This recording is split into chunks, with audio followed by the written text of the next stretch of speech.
राख्नलाई सुखले।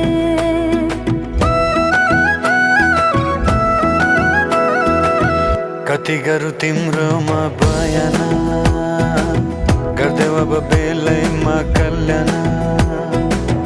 कति गर्छौ बयान मुखले, आँट गरेर राख्नलाई सुखले।